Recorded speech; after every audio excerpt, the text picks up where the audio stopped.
Okay, greetings, everyone. If you have not already done so, greetings, everyone. If you have not already done so, please mute your devices so that we may begin our programming, which will be recorded. My name is Stacy Waters. I serve in the role of Civil Rights Enforcement and Educational Outreach Coordinator. In commemoration of Asian American Pacific Islander Heritage Month, we have Ms. Romana Lee-Akiyama with the very timely topic of Belonging Begins With Us, Stopping AAPI Hate and Violence for the Long Term. Within days, there have been fatal shootings that I'm sure Executive Director Lassiter would want to touch on before I introduce our presenter. So at this time, I'll turn it over to Executive Director Lassiter. Thank you so much, Stacy. And we want to welcome everyone that works for the PHRC and everyone else from outside of the PHRC into the beloved community this afternoon. And I'm really appreciative of the way Stacy framed it out, because today we're going to be talking about stopping AAPI hate and violence for the long term, not a Band-Aid approach. And for me, there's no better person than Romana who can actually bring this to us. So for us to listen and to learn, she is a really, really amazing social change agent. And I'm looking forward to being in this space. Given the context of what just happened in Buffalo, I think it's very important for all of us not to get seduced along the color line. For hate visits every ethnicity, it visits every race, it visits every nationality, every ancestry. And so banding together, to make sure that we create a beloved community in moments of darkness, not a one-upsmanship perspective. My suffering is worse than yours, your suffering is worse than mine. But the common thread for all of us is that we are, in fact, a part of the human race. And the reality is that there are a lot of people out here who are troubled, a lot of people out here who have experiences that are rooted in trauma. I don't want to get into a conversation around mental health, but the reality of what we saw in Buffalo is we have a lot more work to do on all sides of the color line, on all sides of the gender line, from a macro level, from a meso level, from a micro level. And today, in our own little way, as the Pennsylvania Human Relations Commission, we are starting that process, or we're continuing that process, as this is not the first time we've been in this space as it relates to addressing AAPI hate. And it transcends into making sure that we stand up and we speak out when we see things that happens as it relates to transphobia, xenophobia, homophobia, anti-Semitism, anti-Black racism, discrimination against the disabled, multiple others that we can speak about. But once again, welcome, and we bring you greetings on behalf of the Pennsylvania Human Relations Commission, our commissioners, and the wonderful staff in the Philadelphia Regional Office, Pittsburgh Regional Office, and Harrisburg Regional Office. Thank you.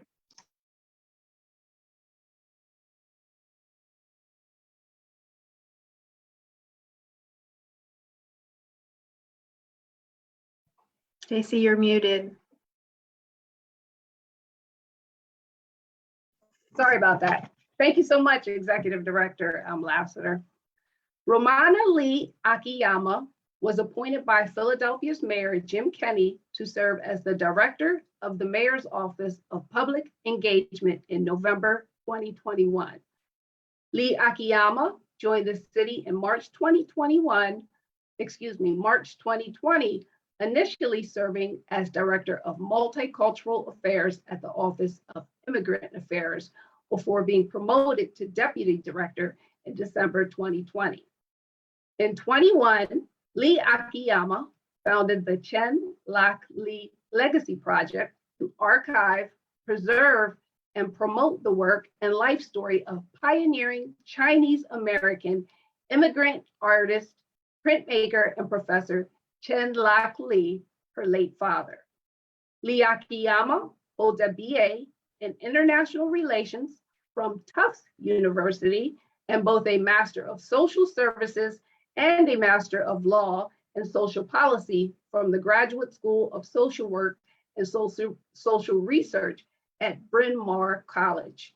She has been a fellow with the Center for Asian Pacific American woman since 2016 and has a number of other accomplishments, all just extensively, just wonderful things. Please welcome Ms. Romana Lee-Akiyama.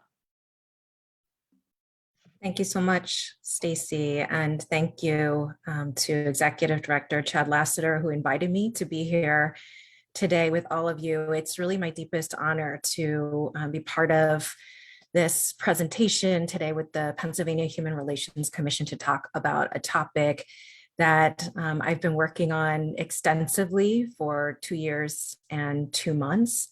And as Executive Director Lassiter stated,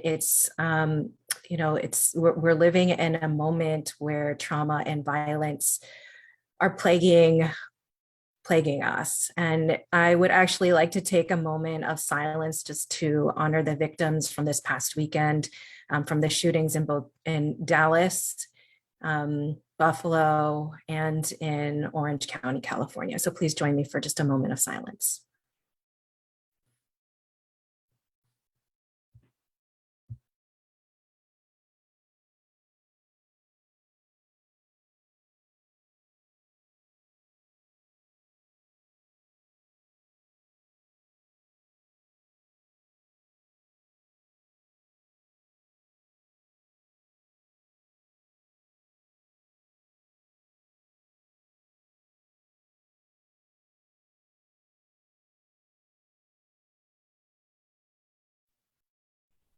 Thank you.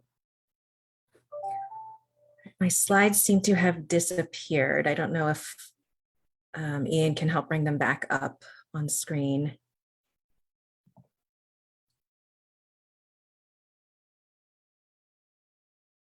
Great, thank you so much. So today, as I mentioned, we're going to be talking about stopping Asian American and Pacific Islander hate and violence for the long term.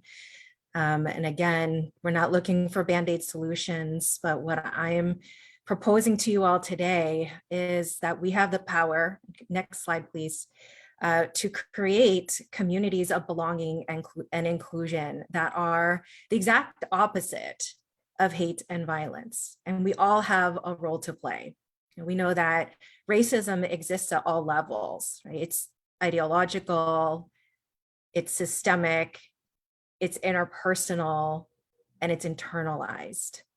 We as human beings make up the systems. And so we all have this responsibility. And like I like to say, every day we have the choice to wake up every morning to be an anti-racist. We all have this work to do. And it's an extreme privilege to be with all of you today, because I know that you are all with me in this journey. Next slide, please. So you heard about my bio, but it's important for me to talk about my background, because this is not just my professional work. I did join the city at a time when the rise in anti-Asian hate and violence was becoming an issue. I started at the city 1 week before the pandemic shutdown happened, and immediately I was fielding calls, emails from both law enforcement partners and from community partners and residents who were being assaulted and attacked on both the streets and public transportation. And I knew that I was in this very moment at the right place with the right skill set. I come with more than 20 years of work in the field as a social worker, as an advocate, working for marginalized populations across issues of race, gender, and economic justice. And I spent the first 13 years of my career working for low-income Asian American, Native Hawaiian, and Pacific Islander communities.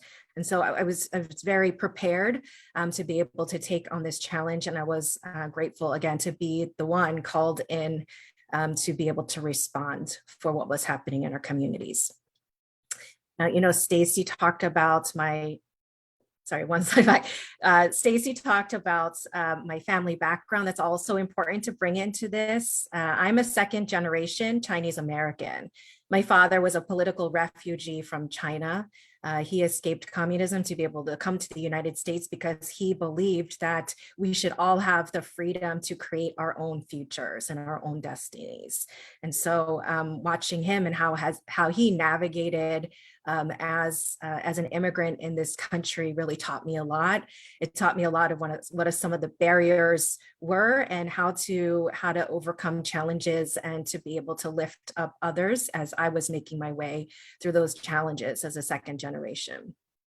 You know, I also come here with my community, with the broader Asian American, Native Hawaiian, and Pacific Islander community. And you're going to hear in just a minute about how diverse the community is. But what I'm going to say to you today is I believe that part of the challenge around stopping API hate is the lack of awareness and nuances that are within the Asian American Pacific Islander community, and how many people outside of our community really understand and know us.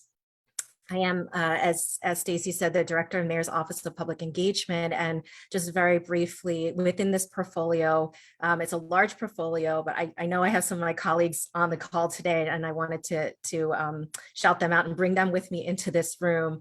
I oversee the Office for the Engagement of Women. I have my colleague Jovita Hill here, the Office for Black Male Engagement, Office of Youth Engagement, Faith-Based and Interfaith Affairs, and Office of Civic Engagement and Volunteer Service. So next slide, please.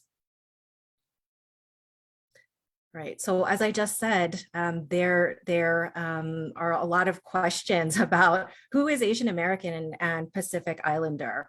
I know that it is AAPI Heritage Month, and if you even Google AAPI identity, there are many blogs that will come up specifically this month. I think that there has been so much curiosity from the rest of our country and our city and our state around who falls into this category of AAPI, especially because of because of the hate and the publicity and the buzz around what's been happening in the community. So I'm just going to give an overview. If you are familiar with the community, that's great. If you're less familiar, I hope that you'll be able to take information away from this. So who gets to claim this identity? Asian folks from diaspora include technically and geographically anything east of Istanbul, Turkey, and west of San Francisco. Okay, so there are 5 regions: East Asia, Southeast Asia, Southeast Asia, Central Asia, and Western Asia.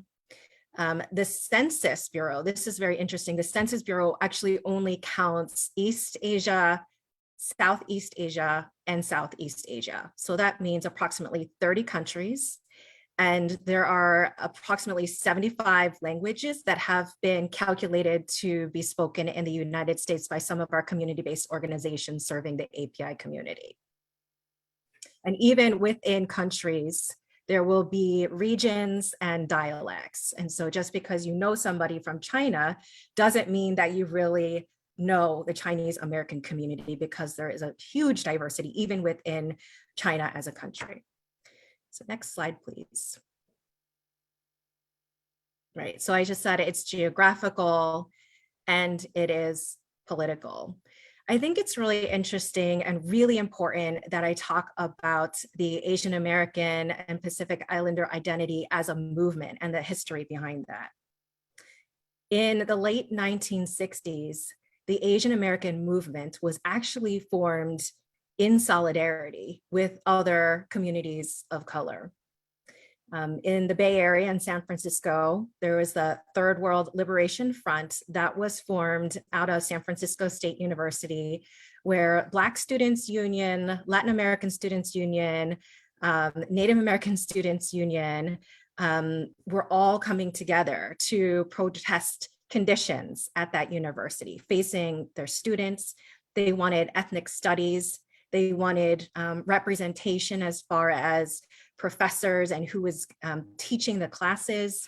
And the Asian community at that time was very separated by ethnicity, right? I just talked about the more than 30 countries that make up Asian diaspora and Pacific Islander diaspora. And it was really hard to build a political base, to build power if you are separated. And so the Asian American students got together to build and focus on a pan-Asian identity.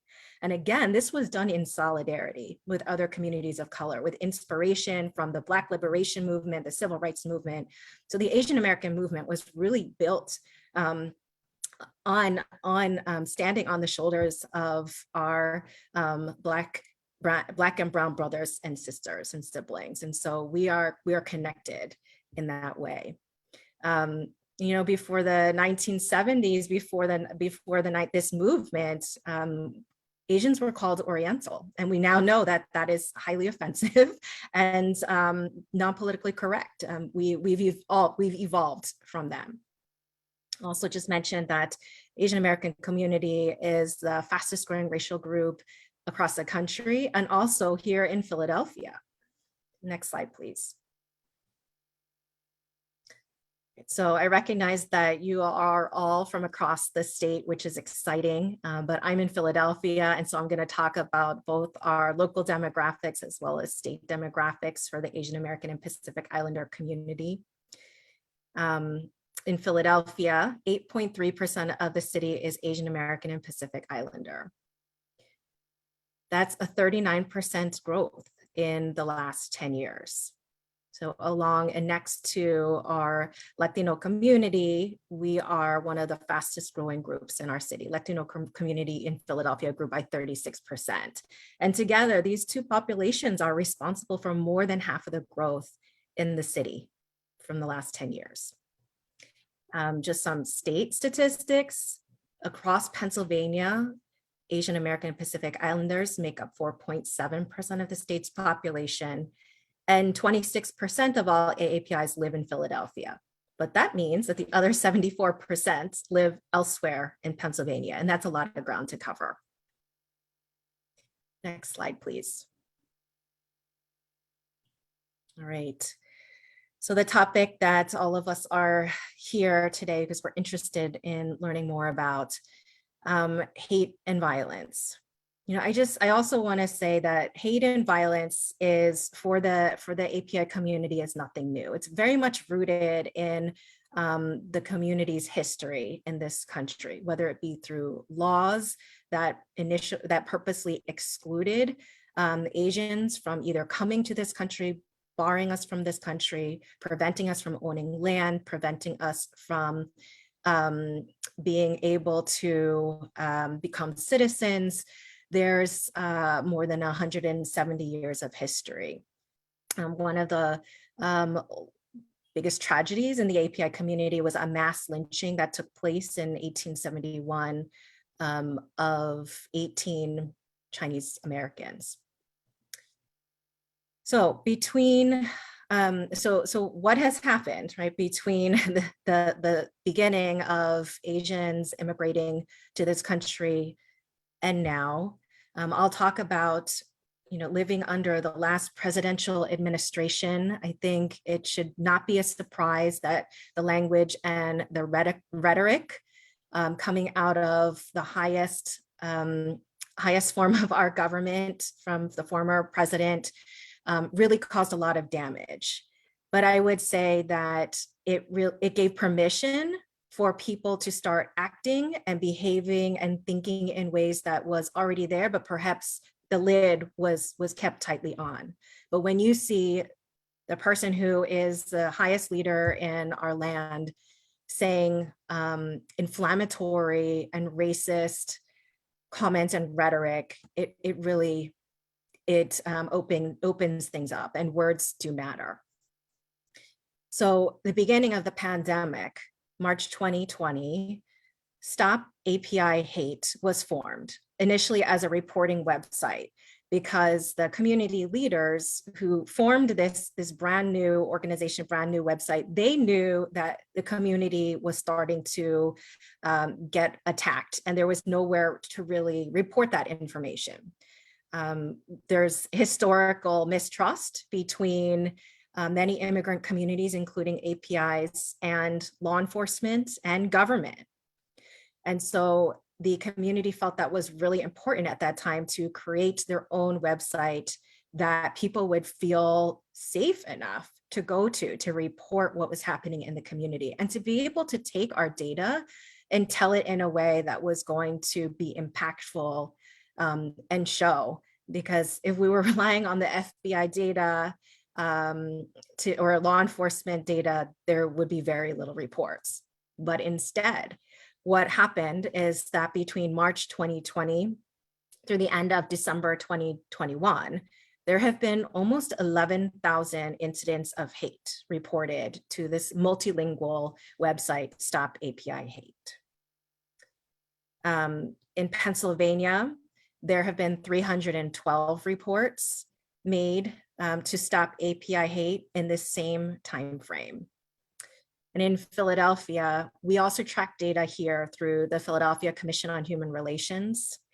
There has been a 510% increase in the number of reports impacting APIs from 2019 to 2021. 510% increase. So last year, 2021, just to drill down a little bit more, 47% of all the hate and bias incidents that were reported to the Philadelphia Commission on Human Relations were impacting Asian American and Pacific Islander residents. So we're at a bit of a moment here, a bit of a crisis, both nationally and locally. So what does this hate look like? Next slide, please. So this is the breakdown of hate that I was able to secure from Stop API Hate team. They were able to provide Pennsylvania data for us. Just for everyone's awareness, Pennsylvania ranks 7th out of 20 states that are reporting hate. So number 7, we are just below Florida. So the first, California has a bulk of the reports. Second is New York, Texas, Illinois. So Pennsylvania is 7th. And the type of hate that is being reported ranges, but a bulk of the hate has been verbal hate speech and harassment at about 60%, with physical attacks being the second most prominent experience for Asian American and Pacific Islanders. And then avoidance or shunning. And so what this could look like is that people walking down the sidewalk in the street might see a person of Asian descent and decide to walk over to the other side of the sidewalk so that they don't have to be near them because they're afraid that this person is carrying COVID-19, or they might cross the street. Or for me, it was the first week of the pandemic shutdown, or right before it. I was riding the train, the subway in Philadelphia with my then 8-year-old daughter, and for 30 blocks, I had to have a woman stare at me with dirty looks nonstop for 30 blocks, and I had no idea why she was giving me dirty looks, and I was afraid. I really had no idea. I thought I had done something. She was judging me for my parenting or who knows. And it took me a while to really understand what that was about. Being coughed on or spat at. Right, this has happened. Online harassment, job discrimination, hostile work environment, denial of service, and barred from transportation. So for those of you who are here and play a role in enforcing our state civil rights laws, perhaps you're looking for incidents that would come under the hate crime regulations. And this is a tricky part. This is something that I think the community has been struggling with, is that a majority of these incidents do not meet the muster of an official hate crime. And if they do, they're very difficult to prove. So, for example, we know that what happened in Buffalo over this weekend, the person had a manifesto of hate language and hate speech and a plan. He had racial slurs written on his weapon that was used to kill people. So this is a very classic case of a hate crime. And so many of these incidents have not risen to that level. But one thing I really do want to point out is there is data that shows that over the course of the last year and 2 years, that the percentage of harassments has decreased, but there has been an increase in physical attacks. So this is why we always say to report what has happened, because there is a chance that if you do not report, that things will escalate. Things can escalate and get worse. And that's why folks in law enforcement have always recommended that if there's a bias incident, such as verbal hate speech or harassment, that has not risen to a crime per se, that we still report it. Right. Next slide, please. So what is driving this behavior? So I talked about former President Trump and the rhetoric that sparked a whole dumpster fire of harmful behavior. But I also want to draw your attention to a new data set and a new report that recently came out from a group called Launch, and it is a social tracking of Asian Americans in the United States. And this is a study that just came out the last couple of weeks. It was a study of the opinions of 5,000 Americans on their perceptions of Asian Americans.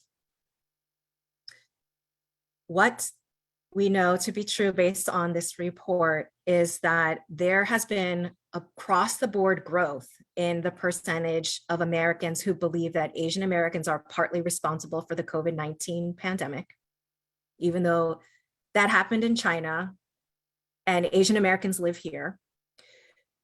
There's growth in the percentage of Americans who believe that Asian Americans are more loyal to their country of origin than to the United States. That links to a stereotype, which I'll talk about in a minute.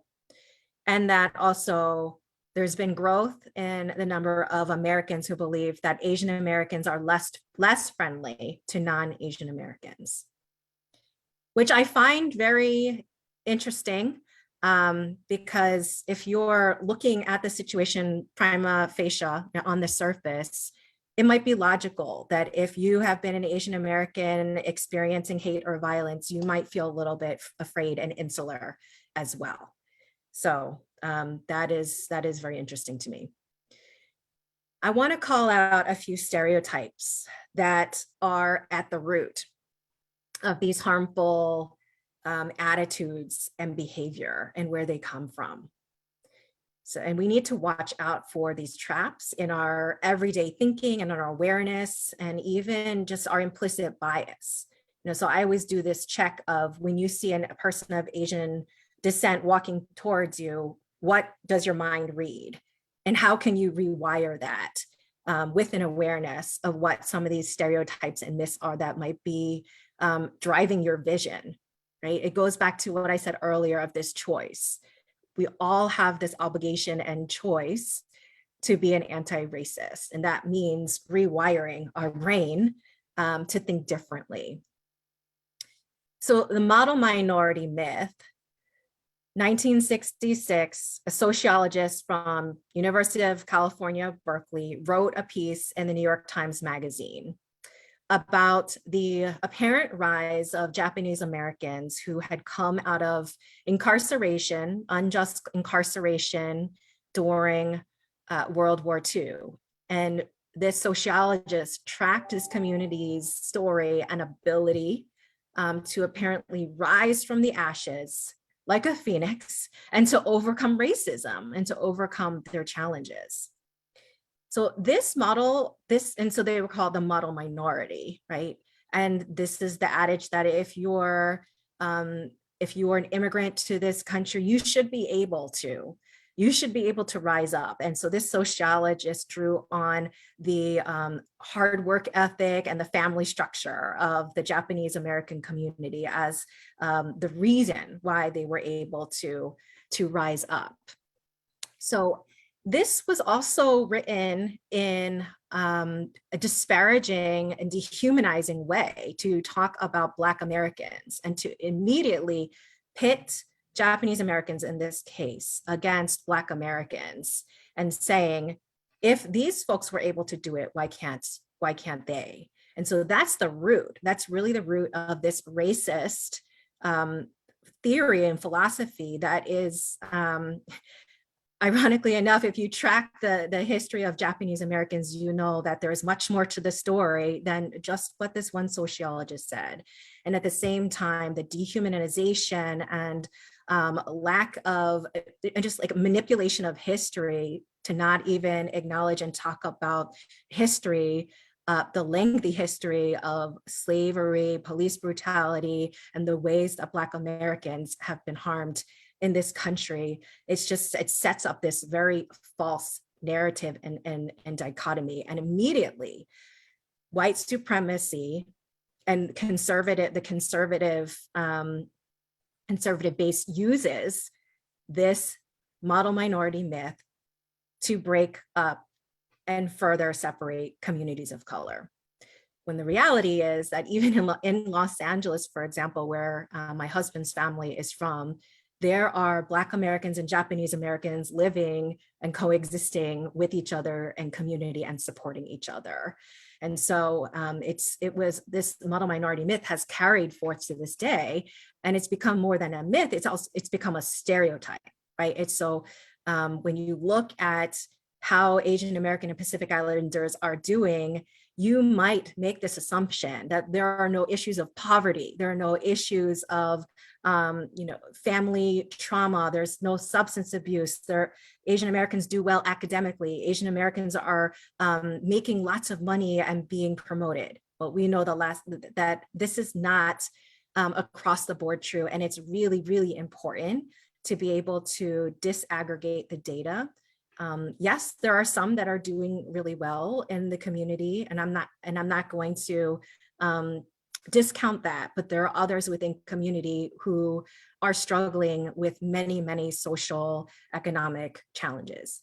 So I will say that it's really important to understand, again, where this myth comes from, what the intent of, what the purpose was, and to be able to understand the harm that it plays in our communities today. Because it just hasn't impacted the Asian community in a negative way. It's impacted the relationship that the Asian community has within other communities of color. All right, perpetual foreigner. This is another stereotype. This shows up as no matter how many generations you as an Asian American and Pacific Islander are here, you will still be asked, where did you come from? No, where are you really from, right? And your English is so good. You speak English really well.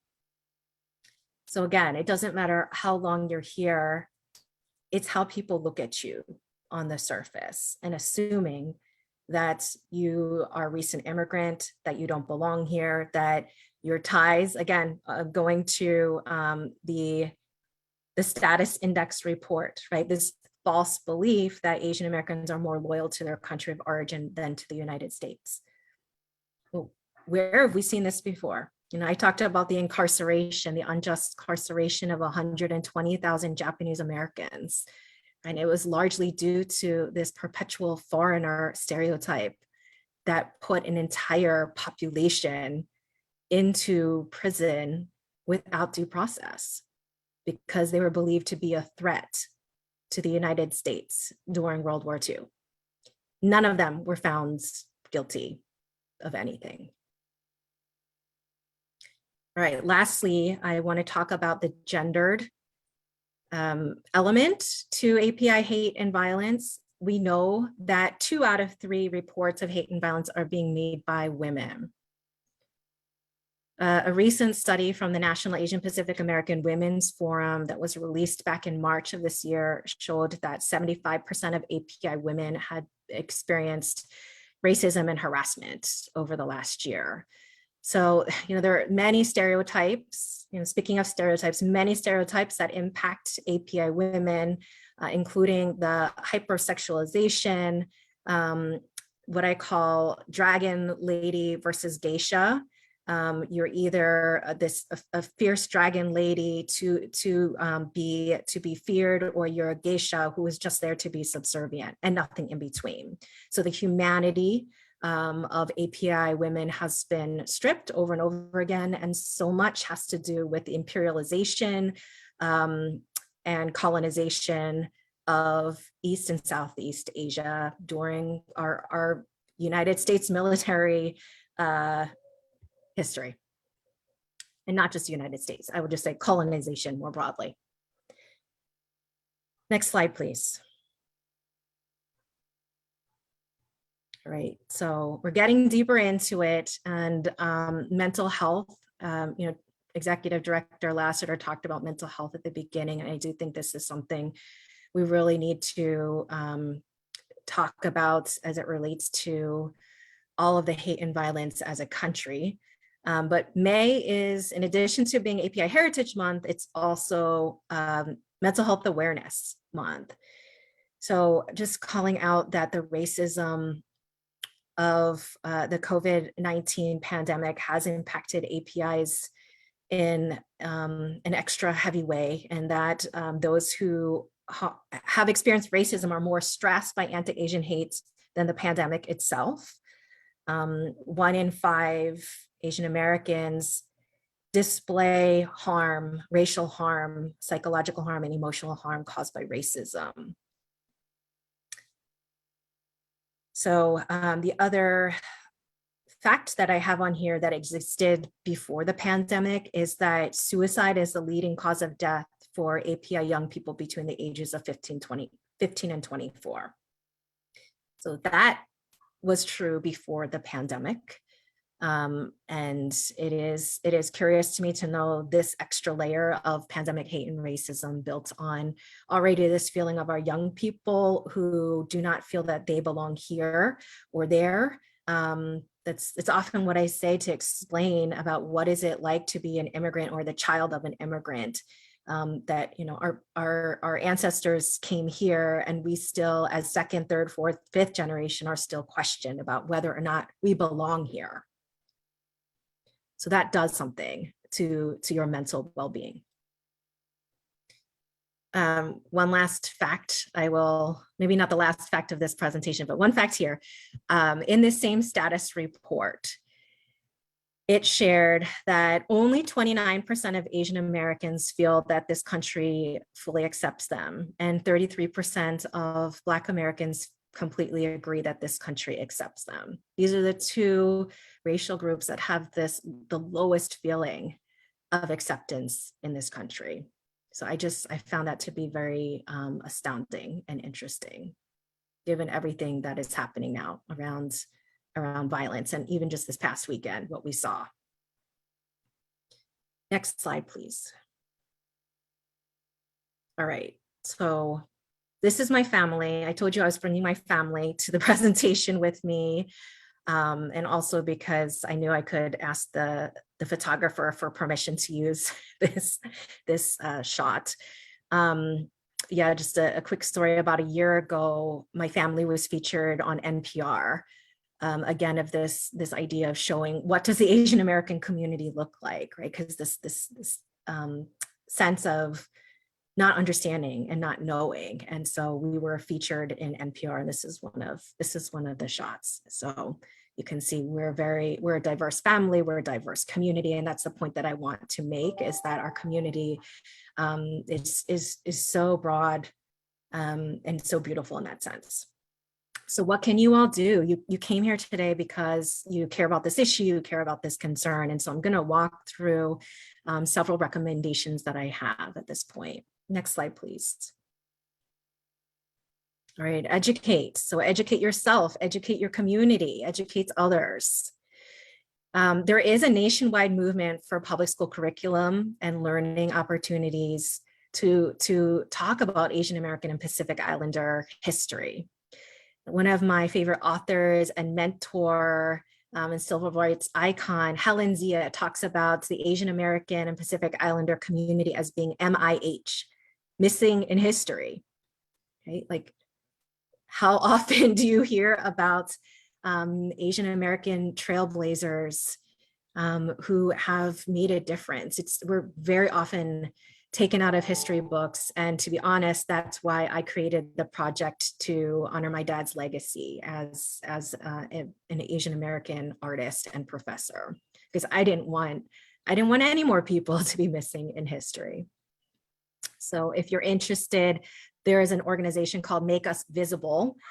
So I would recommend looking into them. There is a Pennsylvania chapter that is working towards getting state curriculum, the state legislature to adopt policies on adopting curriculum that is going to be inclusive of API history. It's already passed in New Jersey, Illinois, Georgia, and I believe Florida was the next in line. So for those who work with young people, think about out of school time programming and summer programming that can be inclusive, that can create communities of belonging. And then there are these learning moments, right, that happen in our everyday life where you might witness something, you might see a level of racism or ignorance. And I like to talk about experiences that my husband has in schools. He's a therapist for kids, and so he's always in the public schools. And things have come up, and he'll come home and tell me, and like, that's really awful, but I'm glad that somebody stepped in. So here's an example. He was in a classroom with an autistic, a young Asian American girl who's on the autism spectrum, and she's nonverbal. Another classmate started making racial slur noises, I will just say, inappropriate noises at her. And because, of her disability, she wasn't able to respond. And a teacher had to step in immediately to call out the behavior and to say why it was inappropriate and to provide a correction right away. So this is a kind of these moments where like everyone can learn and everyone can step in. Next slide. Yeah, so make the invisible visible. There is a systemic erasure of Asian Americans and Native Hawaiian and Pacific Islander communities. And I always talk about data as a place where we see this. I'm going to give you an example. Just before this talk today, I was in another presentation with a major research institution, and their data set that they shared in their presentation that they shared didn't include Asian American and Pacific Islanders at all. And when I asked the question, they said, we didn't have enough of a pool that made the data statistically significant, and so therefore we couldn't publish it. We do have the data, but we were not able to include it in this report. And my feedback is that, well, this community is the fastest growing racial group in our city. So when is that going to change? And they thanked me for the push. And I will continue to be that bug into everyone's ear to talk about data and ask that if you don't see, just ask the question. Where is the data? What is the data? Can we look at it? Can we include it? Really quick, I wanted to give a real life example of how the city of Philadelphia is working on this issue of elevating the needs and the experiences of the Asian American Pacific Islander community in Philadelphia. As of last year, we formed a strategy group to address API hate and violence that's citywide, that includes our partners all the way across the spectrum, from law enforcement to school district. We're looking at the situation holistically and being able to lift up the experiences of the community so that those who have been victims of hate and violence on even levels of bullying in the school, all the way up to being assaulted by a hate crime. We're trying to create a continuum of care by pulling in city partners, so that their level of awareness of what is happening in the community is tapped and that they're pulled in to help problem solve across the city, so that we're being preventive and also being able to troubleshoot when people have experienced hate and violence. Next slide, please. And I know we're getting close to time. I do want to leave a little bit for Q&A at the end. So stand up, speak up, be an upstander, not a bystander, right? So this goes back to the learning moment that I talked about with my husband and the teacher in the classroom, right? We all have this opportunity to speak up when something is not right. And with our schools, it's so important to have anti-bullying policies that people know exist and know how to access and know that there is a recourse, and that also at the same time that we're actively creating communities of inclusion. If there's anything at all you take away from today, I hope that you're hearing my underscore of why inclusion is so important and how we can intentionally include, because the default is just erasure. It's just absence. So if you're interested in more of the interpersonal, how to be a bystander, there are trainings that are out there. You can sign up online. Situational awareness, especially if you're a member of the Asian American and Pacific Islander community and you want to be able to stay safe. Sadly enough, there are trainings that teach you about situational awareness and how to get out of an unsafe situation if you find yourself in one. Next slide, please. Yeah, build allyship and solidarity, right? So I just shared the statistic of 29% of Asian Americans and 33% of Black Americans believe they're fully accepted in this country. And the other large percent do not. So it's so important that we really understand the factors that exist to drive folks against each other and create a climate of fear, a lack of understanding, and a lack of awareness. So the City of Philadelphia, through my office, the Office of Public Engagement, launched a brand new initiative this year called the Black and Gold Series. And it's a year-long initiative to focus on relationship building, building of understanding between Black and Asian communities in Philadelphia. And we're so excited because there's been so much interest, and we're actually launching our first part of the community conversations portion this week.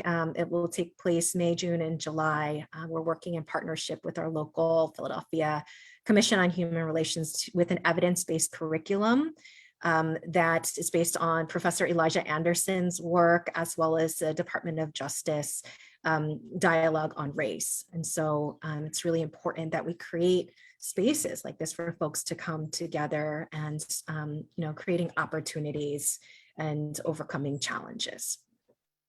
Next slide, please.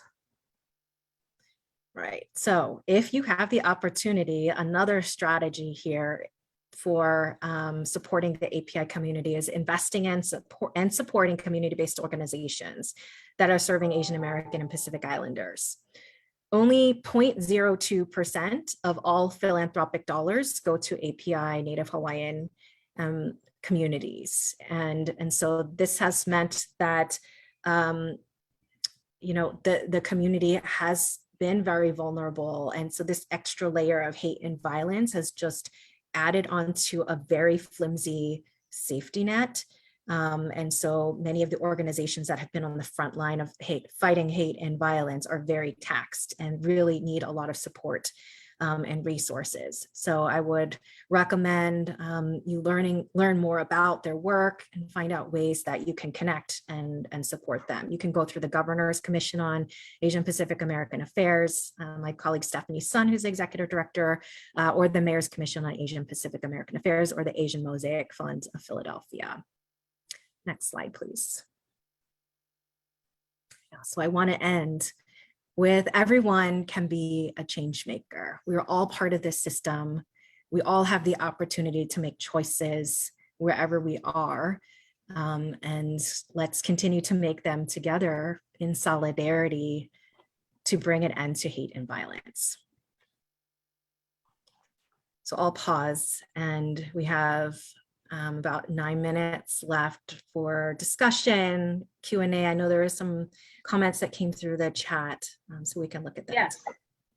Yes, thank you so much. That was really powerful and informative. And I really found it noteworthy, the high percentage of AAPI individuals who are reporting hate and bias. And just to put that in perspective, the AAPI population, I believe, is a little bit less than 6%. So if you can put it in perspective in that way, the number of individuals that are in America versus the high number of people reporting that they're being victimized, I just think that's really unfortunate. I don't see any questions right now in the chat. I don't know if anyone had any comments or they wanted to unmute and ask a question. I have a comment, and Romana, I want you to, how you doing? I want you to tell everyone who your father is. It's a wonderful story. Romana actually, she comes from her father was a master painter, and I wanted everyone to know about him because he is the story of the American dream, and she can probably, you have a lot to be proud of, Romana. I knew your dad. He was at my wedding. I have one of his paintings on my wall as a wedding gift, and I just want people to know who he is because as we celebrate Asian American, Pacific American, Pacific Island Month, I like to highlight some of those people, and he was from the Philadelphia area too. Thank you, Kurt. It's so good to see you. Yeah, Kurt was one of my dad's favorite students who took Chinese painting and calligraphy from my dad when he taught in Chinatown. And Kurt, did you meet your wife only at painting class? No, I didn't. I knew her from before. We went to the same church, but we went to, she also painted, but we missed your dad. I'm gonna tell you that. We miss him dearly. Yeah. Thank you so much for sharing that.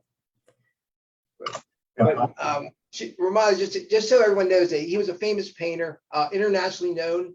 He was actually asked by the Queen of England to actually put his paintings on display in Hong Kong when they were part of the British Commonwealth. And he's just known throughout. He was a professor at Moore. There's so many achievements that he did and he actually escaped China from the communists. And he was one of a long line of painters from a particular style of painting in Chinese art. Okay. Thank you, Romana. Romana, this is Jovita. I just wanted everybody on this to really understand that there is a historical perspective on solidarity between Asians and African Americans. And I think a lot of people today don't get it. Before there was an African American studies department at Temple University, it was the Afro-Asian Institute. And I was part of the Afro-Asian Institute. And I think that through line of the solidarity between Asians and African Americans, I think has been lost, but I think it's up to us to remember it and try to figure out how do we reinvent this solidarity that has been lost. Because like I said, I was at Temple University before there was an African American Institute, African American Studies Department. I was part of the Afro-Asian Institute where we were working together in solidarity. And I'd like to recreate that. And Romana, thank you for what you do. And I am so grateful that I am part of your department. Thanks, Jovita. It's good to see you here. Hi, this is Joel Bolstein. I'm the chair of the PHRC. I wanted to ask you about the situation in the Philadelphia School District.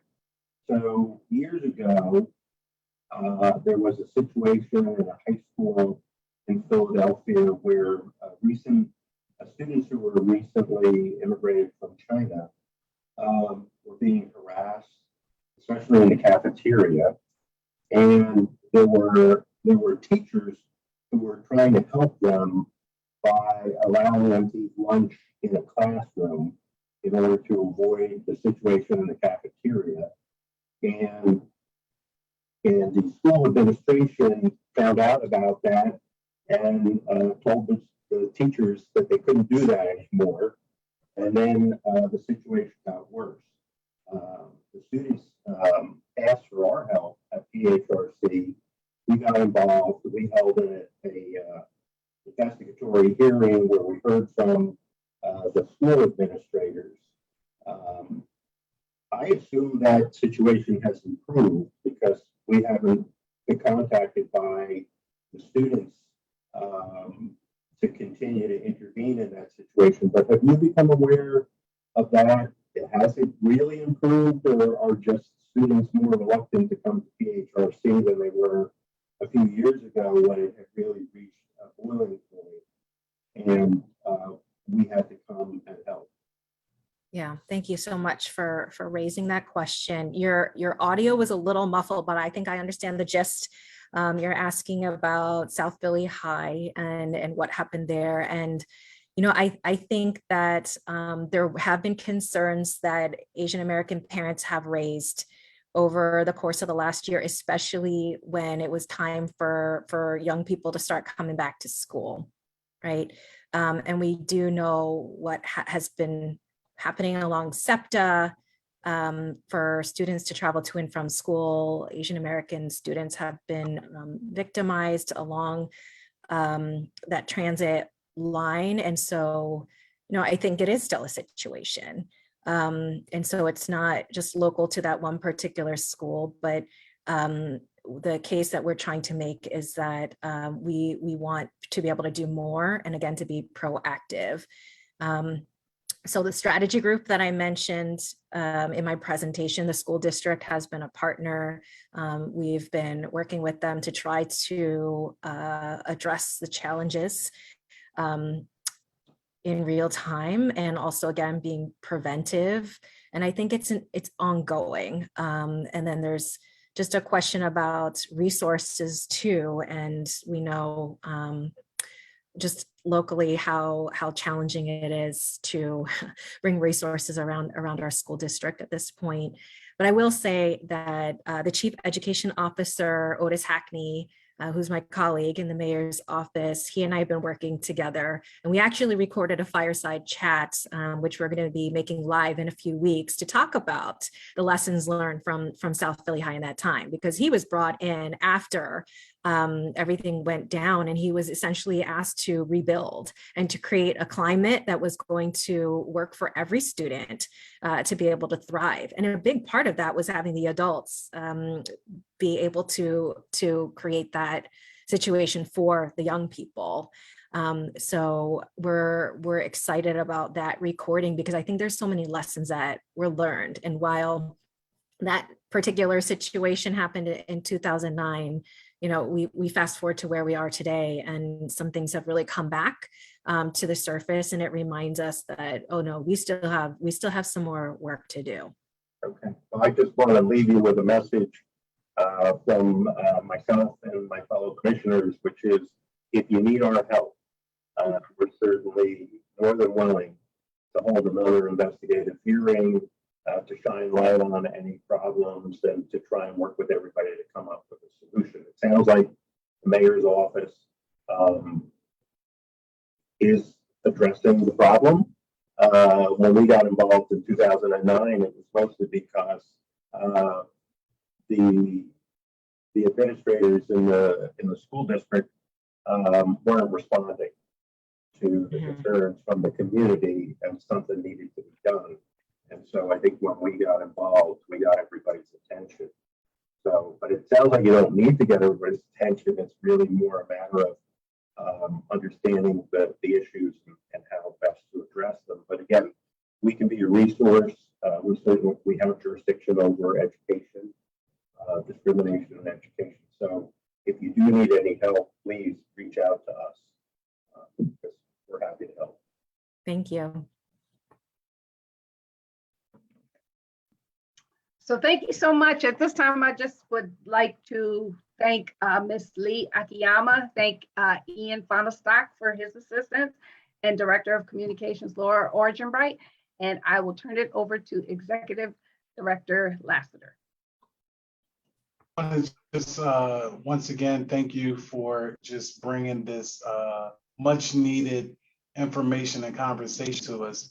And also, there's just so much synergies between the work that you're doing and multiple others are doing. About a year ago, Kurt Young and I partnered with Dr. Walter Palmer, Andy Toy, John Chen, and multiple others. Stan Strutter, former Councilwoman Janie Blackwell. So I think that all of us are definitely committed. And I think working in a collaborative brings about greater results. I'm very excited about the work that you're doing with the initiative that you spoke to Stephanie's son and I about. And as Chairman Bolstein stated, anything that we can do, please let us know. I know that you're aided admirably by the Philadelphia Human Relations Commission and all of the work that they're doing there. And so, continue to trend in that direction, but do know that anytime that you need the Pennsylvania Human Relations Commission in any capacity, please feel free to reach out to us. The last thing I'll say is that as we leave this beloved community, as we leave this space, let's continue to do the work on making ourselves better as human beings, to rid ourselves of some of the isms that we, just by being humans and having, frailties in and of themselves, sometimes engage in certain things as well.